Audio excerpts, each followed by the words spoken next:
अस्सलामुअलैकुम dear students.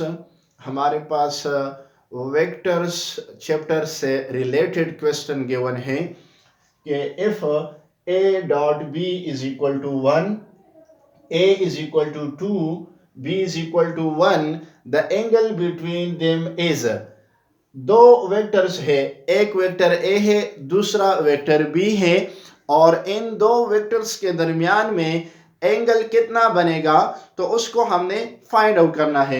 सबसे पहले इस तरह के क्वेश्चन को सॉल्व करने के लिए आपको एक फार्मूला याद होना चाहिए, और वो फार्मूला हमारे पास है cos theta is equal to vector a का डॉट प्रोडक्ट वेक्टर बी के साथ divided by magnitude of a into magnitude of b. ये फार्मूला अगर आपको याद है तो आप किसी भी दो वेक्टर्स के दरमियान में एंगल कितना बनता है वो आप इजीली फाइंड आउट कर सकते हैं। अब देखिए हमारे पास यहाँ पर अगर हम क्वेश्चन को देखें तो ये दो वैल्यूज यानी a dot b is equal to 1 ये तो हमें गिवन है, लेकिन मैग्नीट्यूड ऑफ a और मैग्नीट्यूड ऑफ b हमें गिवन नहीं है। तो सबसे पहले मैं मैग्नीट्यूड ऑफ a को फाइंड करूंगा और उसके बाद मैं मैग्नीट्यूड ऑफ b को फाइंड करूंगा। So first of all we have to find magnitude of a।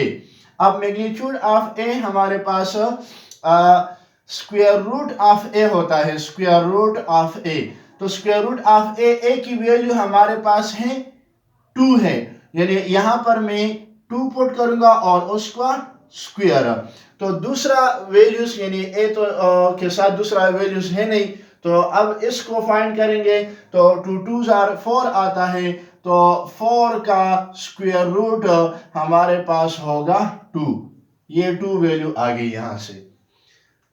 Similarly अब मैग्नीट्यूड ऑफ बी को मैं फाइंड आउट करना चाहता हूं, तो मैग्नीट्यूड ऑफ बी भी इसी तरह फाइंड आउट करेंगे, यानी square root of b. B की वैल्यू हमें गिवन है b इज इक्वल टू 1 है, तो यहां पर मैं पुट करूंगा 1 और 1 का स्क्वायर। तो 1 का स्क्वायर तो 1 ही आता है और square root of 1 is also equal to 1, तो यहां पर आ जाएगा 1। अब यहां पर आप देख सकते हैं कि मैंने मैग्नीट्यूड ऑफ ए और मैग्नीट्यूड ऑफ बी की वैल्यूज फाइंड आउट कर ली, और इन दोनों वैल्यूज को आप इसी इक्वेशन में पुट कर सकते हैं। तो हमारे पास होगा cos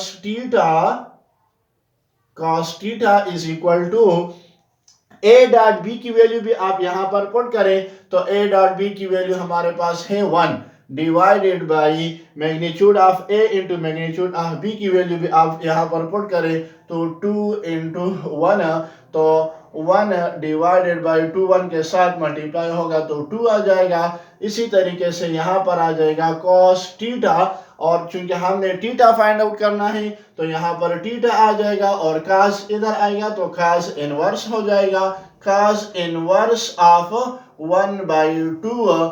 तो इसको आप कैलकुलेटर से आप निकाल सकते हैं, तो ये आपको वैल्यूज देगा 60 डिग्री। सो इस क्वेश्चन का आंसर हमारे पास होगा 60 डिग्री, चूंकि ऑप्शन में बी नंबर ऑप्शन है।